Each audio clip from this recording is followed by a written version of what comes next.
예, 창세기 35장이요. 그러니까 앞장에서 우리는 이제 야곱이 에서와 헤어진 후에 나중에 이제 세일로 찾아가겠다는 약속을 둘이 했었잖아요. 그죠? 근데 야곱이 지키지 않고 반대쪽 방향으로 이제 이동한 것을 봤습니다. 그렇다고 야곱이 베델로 곧장 간 것도 아니에요. 예. 세겜 땅이라는 곳에 이제 머무르는 바람에 딸 디나가 이제 몸을 버리게 됐고 또 그에 따른 큰 살육이 있어진 것을 우리가 봤습니다. 예. 그래서 한 족속을 아예 멸해버린 그 일을 우리가 저번 주에 봤어요. 그래서 그로 인해서 우리는 이제 야곱이 급하게 그 세겜을 떠나야 될 수밖에 없는 상황도 이해하게 됐죠. 그러한 극단의 상황에서 야곱은 하나님께 가게 되는 그 기회를 갖게 됩니다. 잠시 머물렀지만 내가 가야 될 곳은 베델이라는 것을 알게 된 것이에요. 그래서 창세기 35장은 주님께서 위기에 처한 그 야곱에게 세겜을 떠나서 베델로 갈 것을 제안하심으로 이제 시작이 됩니다. 1절하고 2절 읽어보도록 할게요. 시작. 하나님께서 야곱에게 이르시되 일어나서 베델로 올라가 거기에 거하며 네가 네 형 에서의 얼굴을 피해 도망할 때 네게 나타났던 하나님에게 거기서 제단을 쌓으라 하시니 그때 야곱이 자기 집안 사람들과 또 자기와 함께한 모든 자들에게 이르되 너희 가운데 있는 이방 신들을 내버리고 정결하게 하고 옷을 갈아입으라. 1절에 이제 베델로 올라가는 하나님의 부르심은 엄중한 책망을 하는 동시에 하나님이 베델로 오라 하시는 것은 그죠? 그 다른 족속에게 보복을 당할 그 야곱을 보호하시기 위함일 수도 있다는 것이에요. 그럼에도 불구하고 주님은 야곱에게 자신이 보호할 수 있는 분이심을 상기시켜 준 것도 같아요. 왜냐하면 지금 1절에 보니까 네가 네 형 에서의 얼굴을 피하여 도망하던 때에 내게 나타났던 하나님에게 그런단 말이에요. 마치 야곱아, 네가 한때 죽을까 봐 두려웠을 때 내가 너를 보호했듯이 이번에도 내가 너를 보호할 수 있느니라 이렇게 말씀하시는 것 같아요.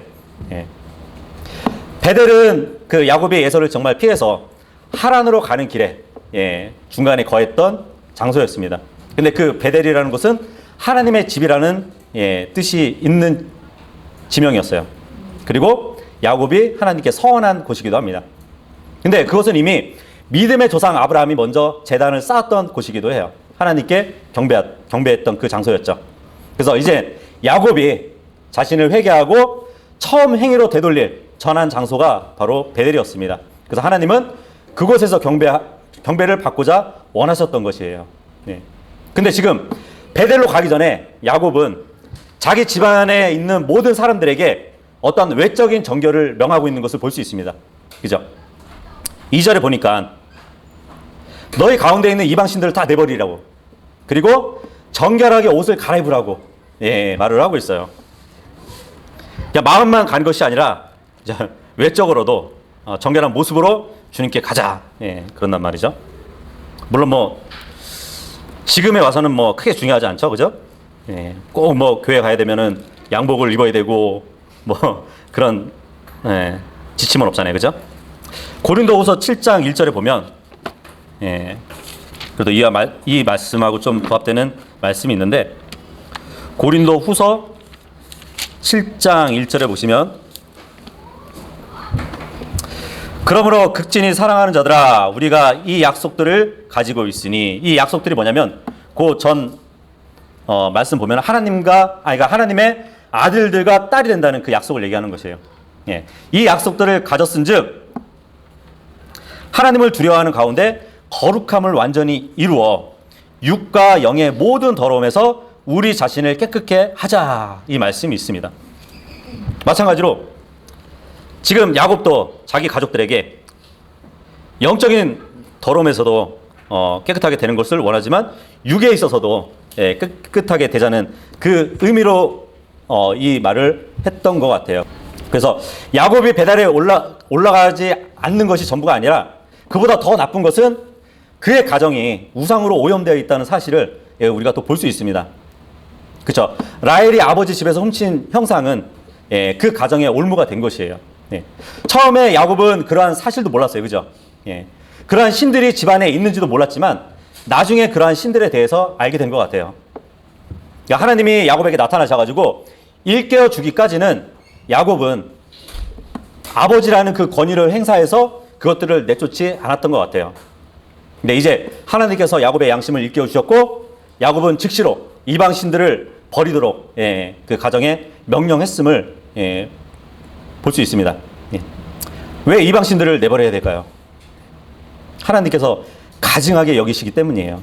신명기 7장 25절에 보시면 너희는 그들의 신들을 새긴 형상들로 불태우고 너는 그것들에 입힌 은이나 금을 탐내지 말며 그것을 취하지 말라. 네가 그것으로 인해 올무에 걸릴까 염려하나니 그것은 주 네 하나님께서 가증한 것이니라. 새긴 형상들, 이것은 하나님께서 가증하게 여기시는 거예요. 그래서 야곱은 그 이방신들을 버리라고 명령을 했습니다. 그런데 왜 옷을 갈아입으라고 했을까요? 정결하게 하고 옷을 갈아입으라고 2절에 말하잖아요. 더러운 옷이 거룩히 구별되지 못한 것이었을까요? 깨끗한 옷으로 이렇게 갈아입으라고 한 것 같기도 한데, 그죠? 이 옷을 갈아입는다는 것은 자신을 거룩히 구별하라는 그 말씀과 같습니다.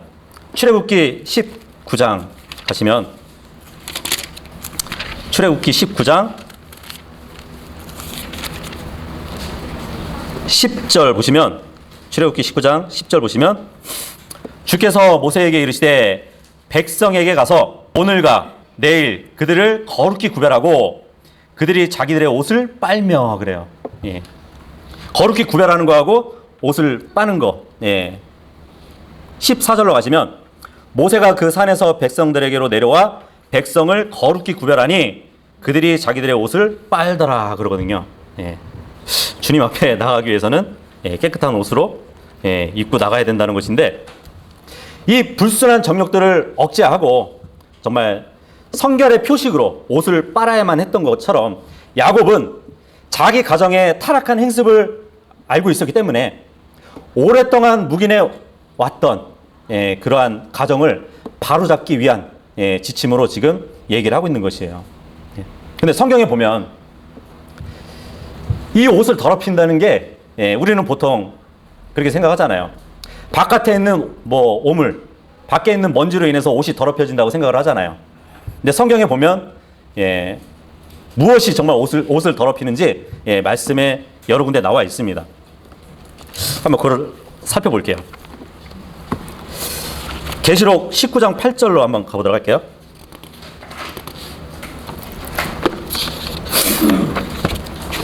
계시록 19장 8절 보시면 일단 그 옷이라는 것은 무엇을 상징하는 것인가? 계시록 19장 8절 보면 깨끗하고 흰 고운 아마포 옷을 차려 입는 것이 그녀에게 허락되었으니 그 고운 아마포는 성도들의 의인이라 하더라. 사람들이 입고 있는 그 옷, 하얀 옷, 그 옷이 성도들의 의래요. 의. 그렇다면은 이 옷을 의라는 전제에서 성경을 옷에 대한 그 부분들을 보면 주님께서 해석해 주시거든요. 레위기 13장 57절로 한번 가보도록 할게요. 첫 번째로 이제 옷을 더럽히는 게 무엇인지. 만일 그것이 의복의 날실이나 시실이나 어떤 가죽 물건에 여전히 나타나면 그것은 퍼지는 병이니 너는 그 병이 있는 물건을 불로 태울지니라. 여기서 이제 그것이 뭐냐면은 나병이에요, 나병.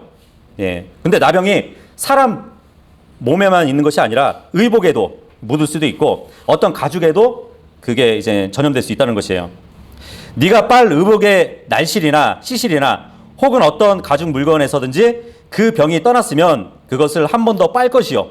그러면 그것이 정결하게 되리라. 이것은 양털 옷이나 아마 옷이나 혹은 날실이나 시실이나 혹은 어떤 가죽 물건에 생긴 나병을 정결하다고 선언하거나 부정하다고 선언하는 것에 관한 법이니라. 예.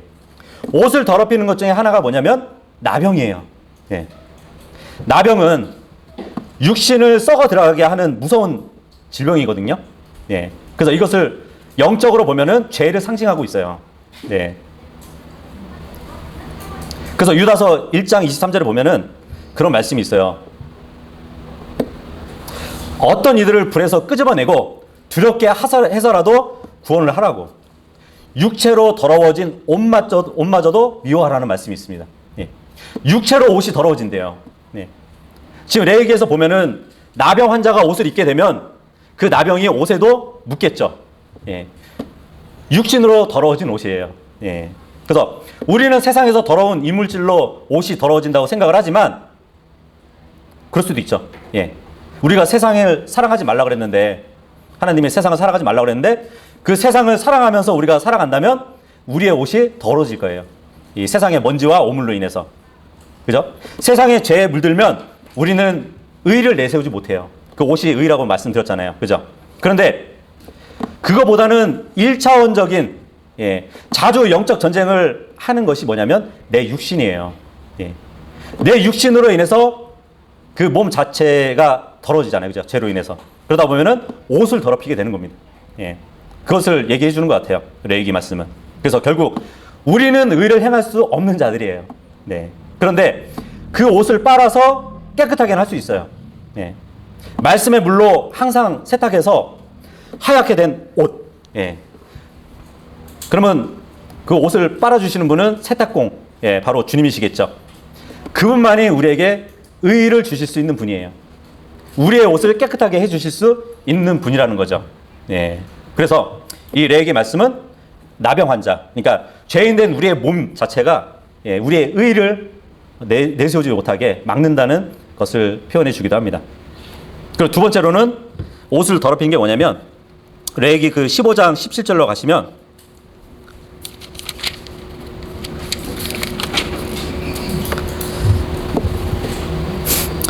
너희는 교접의 씨가 묻은 모든 옷과 모든 가죽을 물로 빨 것이며 그것은 저녁까지 부정하니라. 여기 교접의 씨 뭔지 아시겠죠? 예. 이 본문 말씀은 그러니까 유출의 종류, 예. 그러니까 남자의 성기에서 생기는 유출병, 아니면 뭐 어떤 몽정, 아니면 성관계를 통해서 나오는 정액, 예. 그리고 여자의 월경, 그리고 이상 증세에 대한 그 여인의 유출병에 대한, 예, 그 말씀을 다루고 있어요. 예. 이 유출병이라는 것은 나병처럼 전염병도 아니에요. 예. 치료하기 힘든 질병도 아닙니다. 예. 오히려 생리적인 원인에서 발생되는 자연스러운 현상에 속하는 것이에요. 예. 그럼에도 불구하고 유출병을 부정한 것으로 이제 다루고 있는데, 이것은 하나님 앞에서 언약의 백성이 지녀야 할 순결을 강조하기 위해서예요. 예. 사람 안에서 나오는, 예, 이러한 뭐 정액이나 이런 것은 뭐 자연스러운 형상이잖아요. 그죠? 어떻게 보면. 근데 사람의 몸에서 나오는 더러운 것은 입에서만 나오는 것이 아니라 하나님이 보시기에는, 예, 다른 곳에서 유출로도 나온다는 것이에요. 그래서 옷을 빨아야 된다고 말씀을 하고 있습니다. 예. 뭐 남자의 씨를 뭐 사정하거나 아니면은 여인의 월경이 뭐 비록 생리적인 현상이라 할지라도, 예, 그것은 죄 속에서 출생한 것이에요. 네, 그죠? 죄 속에서 출생한 인간의 몸에서 나온 것이기 때문에 근본적으로 하나님 보시기에는 부정한 것으로 간주되는 것이에요. 예, 그래서 하나님 앞에서 스스로 죄인임을 깨닫고, 예, 하나님께 겸손히 나아가라는 그 행위의 지침을 말해주는 것이 레위기 15장 말씀입니다. 예. 물론 이제 유출병이라는 것은 비정상적인 성관계에서 발생될 수 있는 질병이기도 합니다. 예. 그래서 유출병에 관한 규례는 어떤 성적인 타락을 방지하는 역할도, 예, 해주고 있어요. 결국 유출병에 관한 규례는, 예, 질병 자체에 관한 의미보다는 하나님의 백성이 지녀야 할 순결에 대한 강조를 의미해주고 있는 것이에요. 예. 생각해보세요. 그러면 이 레위기 15장 17절의 말씀은 우리가 행하는 모든 육신적인 의는, 예, 더러운 것이에요. 네, 그게 옷을 더럽게 합니다. 하나님의 의를 행할 수 없게 만드는 것이에요. 그래서 옷을 또 빨으라고 합니다. 주님의 말씀으로 항상 빨아야 되는 것이에요. 그리고 세 번째 옷을 더럽히는 게 뭐냐면 예레미야에 가서 4장 13절에서 15절 보면 그녀의 한가운데서 의인들의 피를 흘린 그녀의 대언자들의 죄들과 그녀의 제사장들의 불법들로 인해 그들이 거리들에서 눈먼 자와 같이 떠돌아다니며 피로 자신을 더럽힘으로 사람들이 그들의 옷을 만질 수 없었도다. 저들이 그들에게 외치 말하기를 너희는 떠나라 부정하다 떠나라 만지지 말라 하였도다. 그들이 도망하여 떠돌아다닐 때에 저들이 이교도들 가운데서 말하기를 그들이 다시는 거기에 체류하지 못하리라 하였도다. 이 말씀 보니까 이제 이스라엘의 대언자들 그리고 제사장들의 죄를 지적하고 있어요. 그들에게 특별히 책임져진 게 뭐냐면 그 제목이 뭐냐면 핍박이었어요. 거짓 대언자들 그리고 부패한 제사장들은 도시에서 의로운 자를 핍박해가지고 피를 흘리는 일의 하나가 되었던 것이에요. 그래서 그들은 자녀들의 무죄한 피를 흘리게 해서 이 몰록신에게 희생제물로 바치기도 했습니다. 그래서 의인들을 죽여서 우상에게 제사했던 그러한 일도 있었어요. 근데 그러한 자들이 피를 많이 흘리게 한 것으로 인해서 자신을 더럽힌 거예요. 자신들을 더럽힌 거예요. 그래서 그 옷조차도 만질 수 없다고 얘기를 합니다. 이스라엘의 대언자들, 그러니까 거짓 대언자들, 부패한 제사장들. 우리 교회는 복음을 전하는 대언자들이에요. 그죠? 그리고 왕가의 제사장들이에요. 우리도. 그죠? 그런데 다른 지체를 미워해서 정말 우리가 입고 있는 그 의의 옷에 정말 피를 묻히지 말아야 됩니다. 다른 지체를 미워하는 자체가 살인이잖아요. 그죠? 그런 것도 우리가 영적으로 적용해 볼 수 있는 것이에요. 그래서 이사야서 64장 6절에 보면 우리는 다 부정한 물건 같아가지고 우리의 의는 다 더러운 누더기 같다고 합니다. 아무리 의로운 행위를 해도 우리의 의는 더러운 누더기 같대요. 그래서 다 잎사귀들처럼 시들게 된다고 합니다. 그죠? 아담과 이브가 그 무화과 잎을 엮어가지고 치마를 만들어 입었잖아요. 그죠? 자기들의 의를 얘기하는 거거든요. 하지만 시간이 지나면 다 시들 그 잎사귀라는 것이죠. 그리고 시편 39편 5절에도 보면 사람은 최선의 상태에서도 다 헛될 뿐이라고 말씀을 하고 있잖아요. 그래서 우리는 우리의 옷이 아니라 주님께서 주시는 옷을 입어야 됩니다. 그래서 계시록 7장 14절에 보면은 그런 말씀이 있거든요. 이제 큰 환란에서 나온 자들을 이야기하면서 뭐라고 얘기하냐면 그들이 입은 옷에 대해서 어린 양의 피로 자기 예복을 씻어 희게 했다는 말씀이 있어요. 물론 구원받은 사람들은 말씀의 물로 자신의 의, 그 옷을 빨아야 되잖아요. 근데 구원받기 전에는 어린 양의 피로 자기 예복을 씻어서 희게 만들어야 되는 것이에요. 어린 양의 피로 빨면은 빨개지지 않나요? 그죠? 근데 이사야서의 말씀 보면은 죄가 무슨 색이라고요? 주홍, 붉은색이란 말이에요. 그리스도의 피로 씻으면 하얗게 돼요. 이게 저번에도 말씀드렸는데 그 색을 통한 과학적 요소가 있죠. 셀로판지를 딱 대고 세상을 보면 모든 빨간색은 다 흰색으로 보이거든요. 그래서 붉은 죄는 예수님의 붉은 피로 하얗게 만드는 것이에요. 다시 돌아와서 창세기 35장. 그래서 창세기 35장 2절은 우리에게 죄의 나병이 얼마나 무섭게 퍼져나가는지 열심히 보여주고 있습니다. 처음에 형상을 라헬이 감추었어요. 그죠? 그리고 라헬 말고는 아무도 그거에 대해 그 훔친 사실에 대해서 알고 있는 사람이 없었어요. 근데 지금 말씀 보니까 라헬뿐만 아니라 그의 가족들을 포함해서 모든 사람이 다 이방신들을 섬기고 있었던 것이에요. 한 사람으로 인해서 그렇게 된 것이에요. 그래서 야곱은 그 이방신들을 버리라는 명령을 하고 있는 것입니다. 영적으로 무관심하고 유혹을 대수롭지 않게 여기는 태도는 정말 장차 큰 재앙을 초래하게 된다는 그 사실을 가르쳐주고 있습니다. 그래서 야곱이 부닥쳤던 그 세겜에서의 소동이 있었죠, 그죠? 자기 아들로 인해서 대살육이 벌어졌던. 아마 이 우상 문제로, 그러니까 이 우상 문제가 제대로 처리되지 못한 그 직접적인 원인도 이유가 되지 않을까 생각도 됩니다. 야곱이 세겜에 들리지 않고 곧바로 베델로 갔다면 아마 그의 딸 디나는 유혹의 길로 들어서지도 않았을 것이고, 그리고 그런 대살육이 벌어지지 않았을 것이에요. 정말 무자비한 그 피해 복수극이 행하지 않았을 것이라는 말씀입니다. 그래서 우리는 하나님의 집에 대해서 무심하거나 주님의 명령을 대수롭게 여기면 안 되는 것이에요. 근데 야곱은 그렇게 했어요. 하나님의 집으로 갔어야 되는데 무심했어요. 하나님이 베델에 와서 제단을 쌓으라고 했는데 그 명령을 대수롭지 않게 여겨서 그러한 일을 당했던 것입니다. 3절, 3절하고 4절 읽겠습니다. 시작.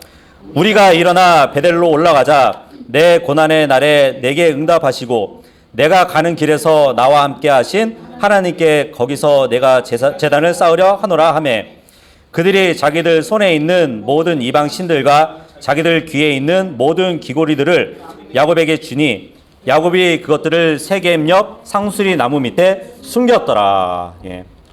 야곱은 지금 가족들에게 우상을 버릴 것을 명령했을 뿐만 아니고 그들 모두에게 베델로 올라갈 것을 촉구하고 있어요.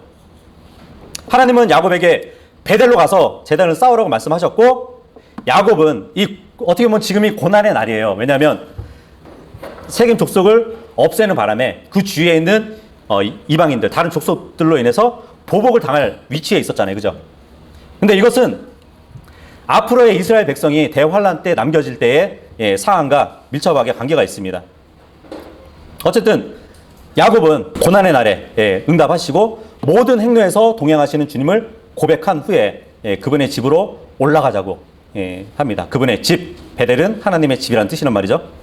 그래서 이 베델은 그 지금 야곱이 있는 세겜에서 남쪽 방향으로 있어요.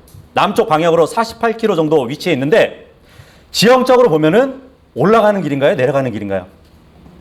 네? 남쪽이면 내려가는 길이잖아요. 근데 지금 야곱은 베델로 올라가자 그런단 말이에요. 그죠? 그래서 야곱의 말은 어떻게 보면 처진 자신들의 신앙을 회복하자는 의미가 담겨 있는 것도 같아요. 파이팅 하자 이거죠. 파이팅. 그래서 그 역대하 29장 20절에도 보면은 그러니까 히스기야 왕이 나와요. 히스기야 왕도 그 하나님을 떠났던 같은 그 민족의 신앙을 회복하기 위해서 주의 집으로 올라가자. 그랬던 왕입니다.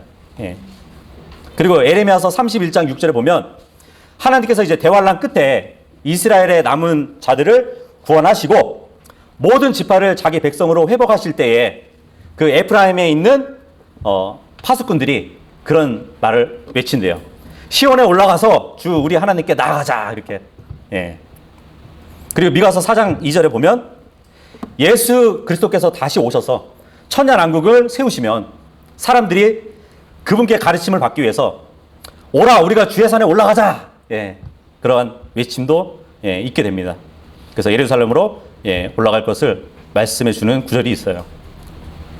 지금 3절에 보면 나의 고난의 날에 내게 응답하시고 내가 가는 길에서 나와 함께 하시는 하나님을 고백하는 야곱을 보고 있는데 금방 말씀드렸다시피 이스라엘이 대환란 때에 처해질 그 상황을 미리 말해주고 있는 것이에요.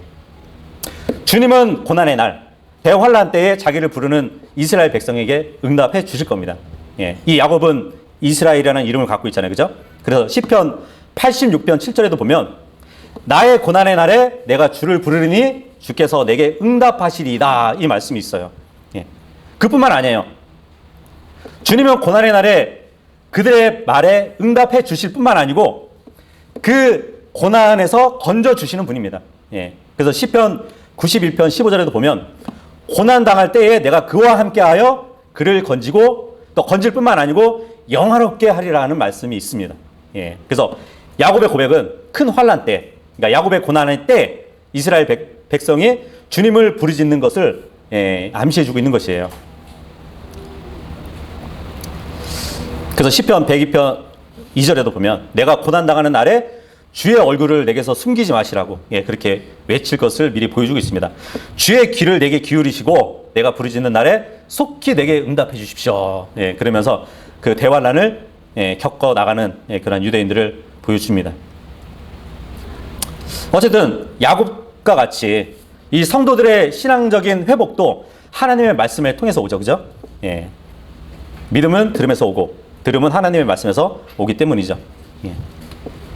야곱의 집안 사람들은 자기들이 소유한 우상들을 주인 야곱에게 다 줘요. 물론 라헬이 아버지의 집에서 훔친 그 우상도 예외는 아니었겠죠. 그죠? 그리고 그 집안에 있는 모든 사람들이 착용한 그 귀고리 그리고 액세서리 그런 것도 다 주게 됩니다. 그런 거는 왜 줄까요? 왜냐하면은 그 당시에 귀고리나 이제 액세서리는 악기를 쫓는다는 그러한 미신이 있었어요. 뭐 간이용 주술 형상 그런 것들로 만들어 가지고 이렇게 착용하고 다녔단 말이에요. 그래서 그런 것도 다 떼어서 주었을 겁니다. 요즘에도 보면은 뭐 악령을 쫓는 뭐 테마 의식을 하잖아요. 뭐 십자가 목걸이 막 갖다 대고 그런 장신구일 뿐이기 때문에 지금 야곱에게 다 주었습니다. 마치 출애굽기 때에는 이스라엘의 온 백성이 자기 귀에 있는 금고리를 다 빼가지고 아론에게 줘가지고 그죠? 송아지 형상을 만들었잖아요. 여기서는 반대적이죠, 그죠? 그것을 다 주었더니 상수리 나무 밑에다가 다 묻어버립니다. 그래서 4절에 보면은 모든 가족이 이제 야곱의 명령에 기꺼이 순종하는 것을 보게 됩니다. 악의 모양을 버려야 돼요.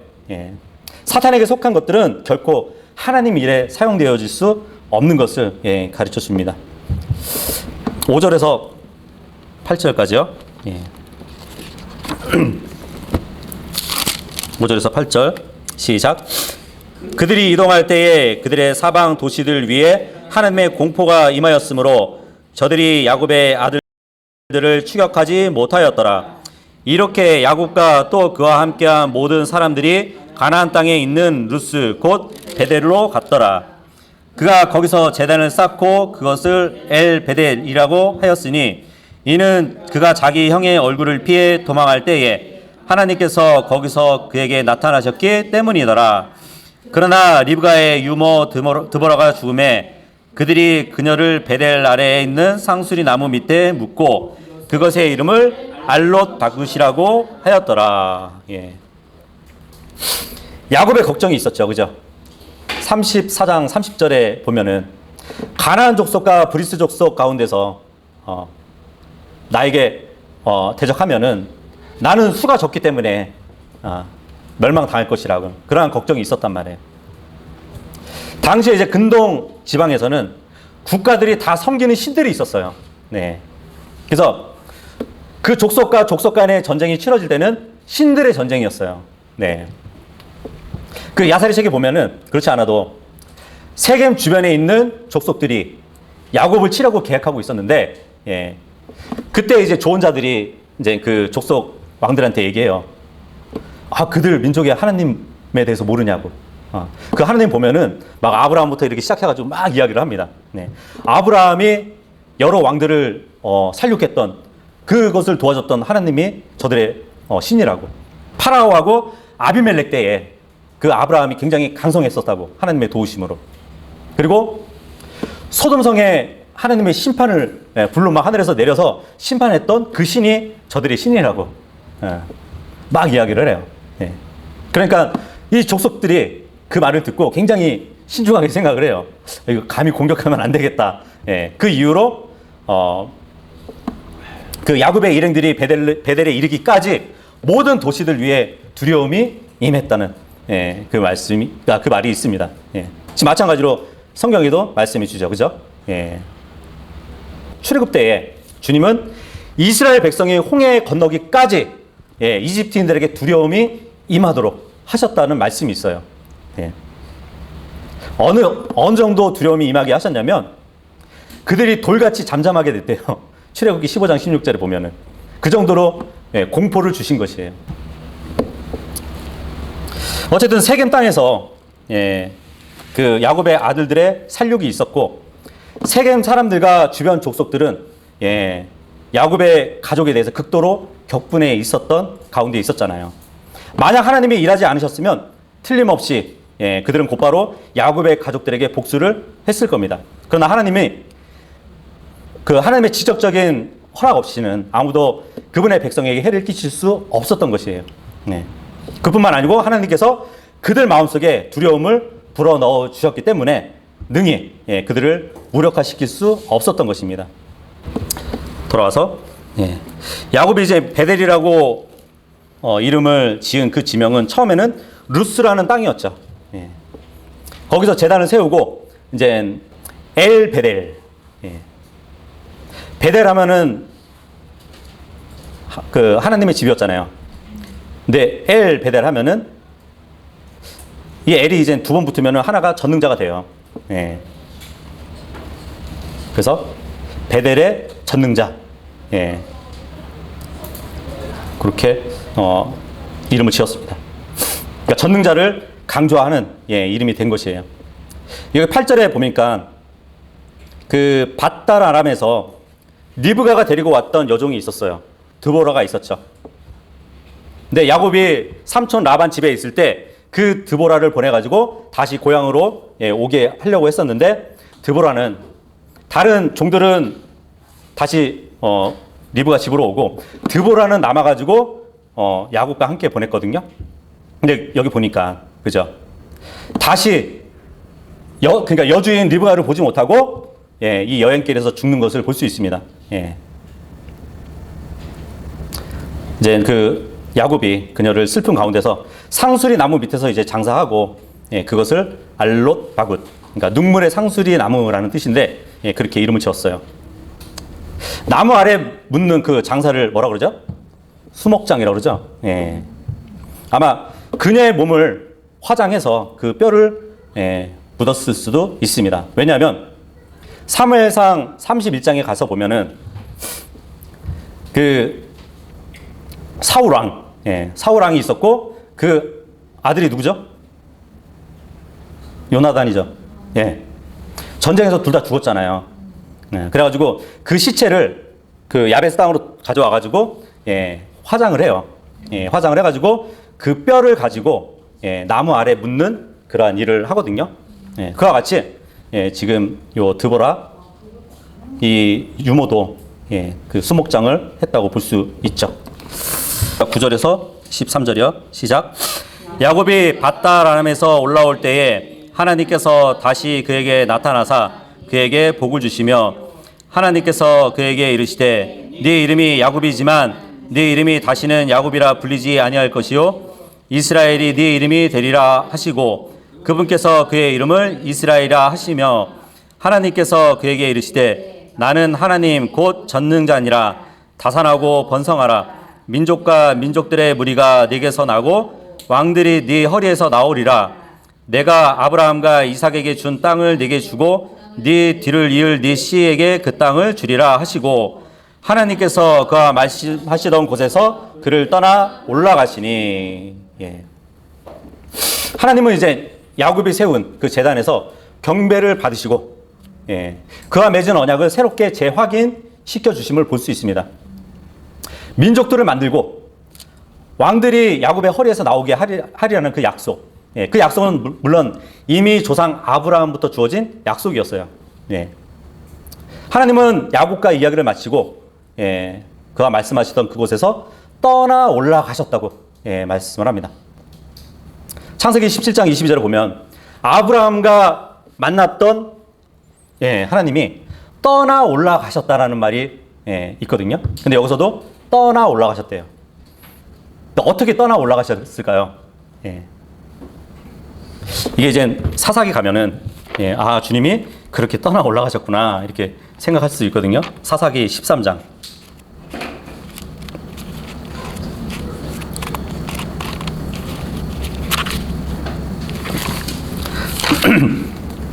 그 삼손의 아버지, 삼손의 아버지가 주의 천사를 만나는 장면이거든요. 사사기 13장 19절 20절 보시면 18절부터 읽어볼게요. 주의 천사가 그에게 이르되 내 이름은 은밀한 것인데 네가 어찌하여 이같이 내 이름을 묻느냐 하니라. 이에 마노아가 염소 새끼 한 마리와 음식 업무를 취해 바위 위에서 죽게 드렸는데 그 천사가 놀랍게 행함으로 마노아와 그의 아내가 그것을 바라보았으니 이는 불꽃이 제단에서부터 하늘로 올라갈 때에 주의 천사가 제단의 불꽃 가운데서 올라갔기 때문이더라. 마노아와 그의 아내가 그것을 보고 얼굴을 땅바닥에 대고 엎드렸으나, 여기까지 보시면 불꽃이 제단에서부터 하늘로 올라갈 때에 주의 천사가 제단의 불꽃 가운데서 올라갔다고 합니다. 그러니까 그 헌물을 하늘에서 받으시는 거거든요. 그러한 가운데서 같이 올라가시는 거예요. 그렇다면 지금 야곱하고 만난 그 상황에서도 떠나 올라가셨을 때 장면을 우리가 어떻게 올라가셨을 거라는 것을 볼 수 있겠죠. 그죠? 주님은 아브라함을 떠나 올라가실 때에도 또 야곱을 떠나 올라가실 때에도 제단의 불꽃 가운데서 올라가셨을 것이에요. 물론 주님은 마치 그 엠마오로 가는 제자들하고 만났을 때 엠마오로 가는 제자들이 눈이 딱 띄었을 때 예수님을 알아봤잖아요. 그때 바로 사라졌거든요. 그렇게 사라지실 수도 있으셨지만 하늘로 올라가실 때는 가시적으로 올라가셨다는 것이에요. 마치 예수님이 승천하실 때처럼 그것을 봤다는 것이죠. 만약에 이런 표현이 문자적이라면은 그 예전에 창세기 11장에 보면은 바벨탑 사건 때 바벨탑이 막 쌓여질 때 하나님이 내려가셨다는 말이 나오거든요. 그렇다면 직접 내려오셨다고 우리가 봐야 될 것이에요. 문자 그대로 내려오셨다는 것으로 이해할 것입니다. 근데 많은 학자들이 이 바벨탑을 보시려고 내려왔다는 그 의미는 하나님의 편재하심, 그러니까 무소부재하심, 어디든지 계시다는 그러한 말씀이 있잖아요. 그거하고 모순되기 때문에 이 창세기 기록자는 하나님의 사역을 의인화시켜서 기록한 거다. 그렇게 주장을 합니다. 하지만 지금 본문의 말씀대로 이렇게 떠나 올라가셨다면 그곳에서 직접 보려고 내려오실 수 있는 분임을 또 간과해서는 안 되겠죠. 그죠? 돌아와서 14절에서 20절까지 읽겠습니다. 14절에서 20절이요. 시작. 야곱이 그분께서 자기와 말씀하시던 곳에 기둥 곧 돌기둥을 세운 뒤 그 뒤에 음료 헌물을 붓고 또 그 위에 기름을 부었으며 하나님께서 자기와 말씀하시던 곳의 이름을 베델이라 하였더라. 그들이 베델을 떠나 이동하였는데 에브라까지 갈 길이 조금 남아 있을 때에 라헬이 산통을 겪으며 상고가 매우 심하더라. 그녀가 심한 상고를 겪을 때에 산파가 그녀에게 이르되 두려워하지 말라. 그대가 이 아들도 갖게 되리라 하니라. 그녀의 혼이 떠나려 할 때에 이는 그녀가 죽었기 때문이더라. 그녀가 그의 이름을 베논이라 하였으나 그의 아버지가 그를 베냐민이라 하였더라. 라헬이 죽어서 에브랏 곧 베들레헴으로 가는 길에 묻히매 야곱이 그녀의 무덤 위에 기둥을 세웠는데 그것이 이날까지 라헬의 무덤 기둥이니라.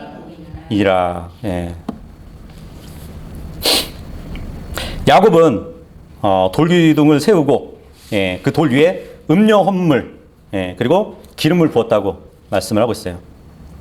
이것은 하나님과 교제를 나누는 그 사실을 기념하기 위한 행위입니다. 제단에 그 헌물을 드리고 그리고 나서 이 행위를 한 것은 기념을 하기 위한 일이라는 것이에요. 돌. 성경에 돌 하면은 산돌이신 예수님을 우리가 놓칠 수 없죠. 그죠? 근데 음료 헌물을 그 돌에 부었대요. 생각해 보세요. 예수님은 자신의 피는 참 음료 헌물이래요. 그죠? 그리고 기름을 부었다고 하는데 주님은 예수 그리스도는 그리스도 자체가 기름 부음을 받은 자라는 뜻을 갖고 있잖아요. 그것을 상징으로 보여주는 것 같습니다. 야곱의 아내 라헬은 드디어 이제 에브라 지방에 약간의 거리를 둔 곳에서 베냐민을 낳고 죽게 됩니다. 근데 참 아이러니하게도 이 에브랏이라는 그 지명의 뜻, 이름이 뭐냐면 곡물의 땅이라는 뜻도 있지만 다산이라는 뜻이 있어요.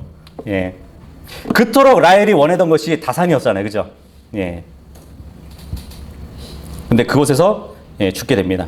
근데 이 에브라시라는 이 지역은 베들레헴의 옛 이름이에요. 예.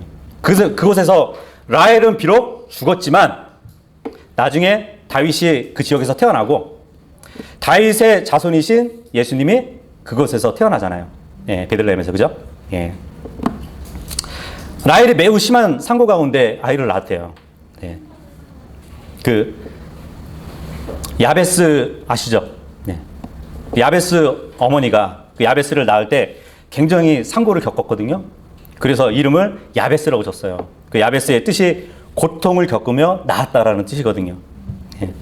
그래서 라헬이 자기가 낳는 그 자식의 이름을 야베스라고 이름을 줘도 될 뻔했지만 베냐민이라는 이름을 짓게 됐습니다. 그렇죠? 그 라헬이 먼저 요셉을 낳았었잖아요. 그죠? 요셉을 낳았을 때 그 요셉의 이름의 뜻이 주께서 다른 아들을 내게 더하시리라는 뜻이 있었거든요. 예.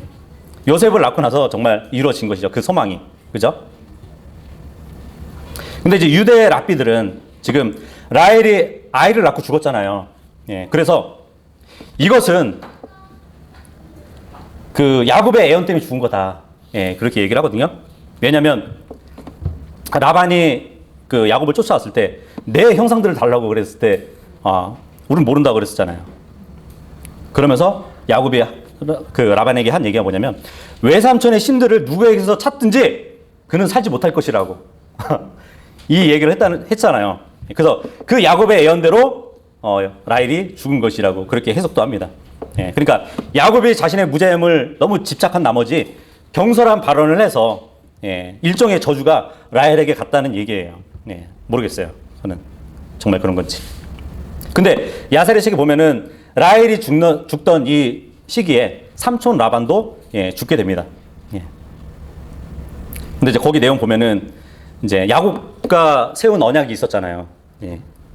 근데 그 언약을 어겼기 때문에 하나님께서 그를 치셨다고 합니다. 그 언약이 이제 서로 선을 넘지 말자는 거였잖아요, 결국. 라헬은 마지막 아들을 낳았어요. 근데 그 아들을 처음 낳을 때는 베도니라는 이름을 지었습니다. 슬픔의 아들.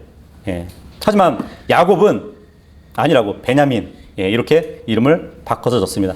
근데 이 베냐민은 오른손의 아들이라는 뜻을 갖고 있죠. 라헬이 지은 베노니 슬픔의 아들.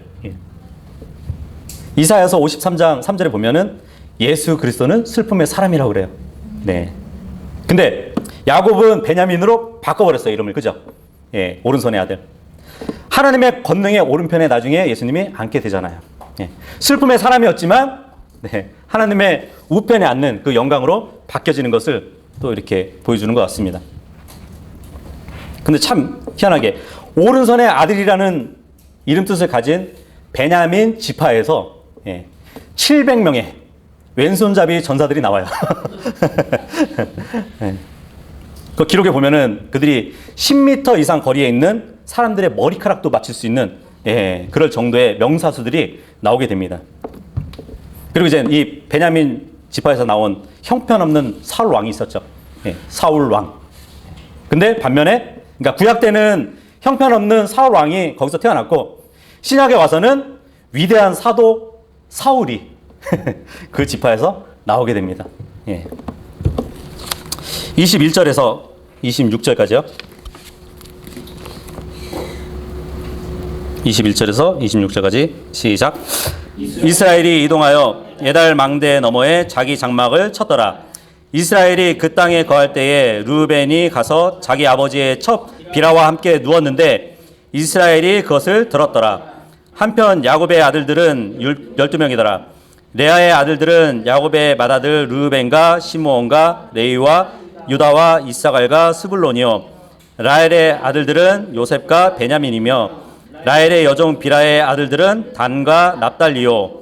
레아의 여종 실바의 아들들은 갓과 아셀이더라.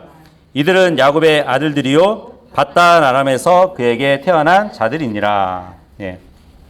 21절부터는 이제 야곱의 이름이 이스라엘과 야곱으로 번갈아 가면서 불려지는 것을 보게 됩니다. 근데 이 이름 불려지는 것을 전체적으로 보잖아요. 전체적으로 보면 주님을 잘 따를 때는 이스라엘이라고 불러요. 그러다가 육신적인 면모를 보일 때는 야곱이라고도 불립니다. 여기 보니까 에달 지역이 나와요. 에달 지역. 예. 이 에달 지역은 야곱이 밧단 아람 처가를 떠나서 헤브론으로 돌아올 때에도 지나왔던 그 장소였거든요. 창세기 35장 21절에 보면. 근데 변개된 성서들에는 이 21절이 삭제되어 있어요. 왜 삭제를 했을까? 그 이유는 학자들이 보니까 그 지역의 이름을 고고학적으로 아무리 찾아도 듣지도 보지도 못했어요. 그러니까 이거는 성경에 없는 말이라고. 하지만 지금은 없어진 지명이라 할지라도 성경에는 야곱이 당시 거하던 때에 에델의 망대라는 지명이 있었다고 우리는 믿으면 되는 것이에요. 그것의 망대, 그것의 망대를 양떼의 망대라는 뜻을 갖고 있는데 목자들이 짐승을 지키는 망대로 이렇게 사용을 했었습니다. 그러기도 했었고 그 행인들이 여행 가운데 휴식처로 사용하기도 했고 여름 피서지로 사용하면서 그 망대를 또 사용했다는 그런 말도 있어요. 어쨌든 그 근방에서 이스라엘 가족이 잠시 거했다고 합니다. 그런데 그 기간에 장남 르우벤이 자기 아버지의 첩 비라의 벌거벗음을 드러냈다고 지금 기록이 되어 있어요. 레위기 18장 8절에 보면 너는 네 아버지의 아내의 벌거벗음을 드러내지 말라. 이것은 네 아버지의 벌거벗음이니라. 이렇게 기록이 되어 있거든요. 근데 지금 그 사실을 이스라엘 바로 야곱이 그 사실을 들었다고 또 말씀이 되어 있네요. 근데 이제 70인역 성경에 보면은 그 일이 야곱 앞에 슬픔으로 나타났다라는 그 쓸데없는 표현을 추가하기도 했습니다. 이것도 이제 야사렛에게 보면은 그 르우벤은 아버지의 첫 비라와 함께 누웠잖아요. 그 이유가 뭐냐면 라헬이 죽고 나서 야곱이 자꾸 이제 여종 비라의 침소를 많이 들어가요. 그러니까 르우벤은 자기 어머니를 보니까 굉장히 불쌍하게 볼 수밖에 없잖아요. 그죠? 어머니 침소에는 안 들어가고 여종 비라 쪽으로 들어간단 말이에요. 그래서 불쌍한 어머니를 바라보면서 분노가 가득 차게 됩니다. 그래서 비라의 처소를 들어가가지고 그 일을 벌렸던 것이에요. 이 또한 이스라엘에게서 어리석은 일이죠. 그죠? 있어서는 안 될 어리석은 일이죠. 다윗 왕의 아들 압살롬. 압살롬이 아버지가 궁을 지키도록 남겨두었던 그 후궁들에게 들어가는 사건도 있었습니다. 그리고 어떻게 보면은 다윗을 이을 정당한 계승자가 누구였냐면 아도니아였거든요. 아도니아였는데 결국 선택된 왕은 솔로몬이었단 말이에요. 자신이 왕이 될 수 없다는 것을 알게 됩니다. 그래가지고 그 솔로몬의 어머니 그 바세바에게 찾아가잖아요. 찾아가가지고 그러면 내가 원하는 거 하나라도 해달라고. 뭐냐고 그랬더니 솔로몬한테 얘기해가지고 아버지의 첩을 나한테 주게 해달라고 그렇게 얘기를 한단 말이에요. 그죠? 그랬더니 바세바가 알았다고. 그리고 이제 솔로몬 왕한테 가잖아요. 그 아도니아가 아버지의 첩을 달라고 하더라. 그러니까 솔로몬이 이제 그런 얘기를 해요. 차라리 왕국도 달라고 그러지 그러냐고. 왜냐하면은 그 아도니아가 자기가 이제 왕의 계승을 하지 못한다는 것을 알고 있었지만 아버지의 첩을 달라고 하는 것은 왕의 자리를 다시 계승한다는 그러한 의도가 있는 것이거든요. 그래서 솔로몬은 어머니에게 그 이야기를 합니다. 그리고 나서 나중에 아도니아를 쳐서 죽이게 되죠. 고린도 교회도 마찬가지예요. 고린도 교회에서도 보면은 성적 타락이 있었죠. 아버지의 그 아내를 취한 형제도 있었다는 것이에요. 어쨌든 르우벤은 자신의 음행으로 인해서 장자의 권리를 상속을 잃게 됩니다. 그래서 역대상 5장 1절에 보면 르우벤은 맏아들 이라도 자기 아버지의 침상을 더럽게 하였으므로 그의 장자권이 이스라엘의 아들인 요셉의 아들들에게 돌아갔더라. 이 말씀이 있어요. 그러니까 출생 순서에 따르면은 만약에 르우벤이 장자권을 받지 못하면 그 밑에 동생이 받아야 되잖아요. 그죠? 그러면 시므온한테 가야겠죠. 예. 그리고 시므온이 잘못되면은 레이한테 갔어야 돼요. 근데 시므온과 레이는 이미 세겜 지역에서 살인을 했기 때문에 받지 못합니다. 그러면 그 다음에는 유다겠죠. 근데 유다는 자기 며느리와 관계를 갖는 문제로 인해서 계승되지 못해요. 결국 요셉을 팔았던 형제들까지 계승을 다 받지 못해요. 근데 요셉은 이미 죽었다고 생각을 했었잖아요. 예. 근데 나중에 봤더니 이집트의 총리로 만나게 되잖아요. 그래서 결국 계승하게 되는 것이에요. 예. 27절에서 29절입니다. 시작. 야곱이 헤브론 곧 아르바의 도시 마므레에 있는 자기 아버지 이삭에게로 갔는데 그것은 아브라함과 이삭이 체류하던 곳이더라. 이삭의 생애는 180년이더라. 이삭이 늙고 날들이 차서 숨을 거두어 죽어 자기 백성에게로 거두어지니 그의 아들들인 에서와 야곱이 그를 묻으니라. 예, 결국 에서와 야곱이 아버지의 장례식 때는 만나게 되네요. 그죠? 예. 35장에서는 야곱의 아버지 이삭 그리고 그 아내 리브가 그리고 리브가의 유모 드보라까지 3명의 죽음이 기록되어 있어요. 예. 하나님이 에서의 마음을 돌이키지 않았다면 그죠? 아마 야곱은 죽었을 겁니다. 창세기 27장 41절에 보면 에서가 야곱을 미워하여 마음속에 이르기를 내 아버지로 인해 애곡할 날이 가까우니까 그때 내가 내 동생 야곱을 죽이리라 이런 마음을 갖고 있었단 말이에요. 근데 지금 아버지의 장례식 때 서로 만났어요. 하지만 그러한 일은 일어나지 않았습니다. 그래서 주님은 자신이 택하고 그러니까 족장으로 택한 야곱을 보호해 주시고 물론 원수된 형제로부터도 보호해 주셨지만 또 자신이 거했던 그 주변에 있는 족속들에게도 이렇게 보호를 해 주신 것을 볼 수 있습니다. 그래서 주님의 그 보호하심이 정말 우리에게도 있기를 바라겠습니다. 오늘 여기까지 하겠습니다.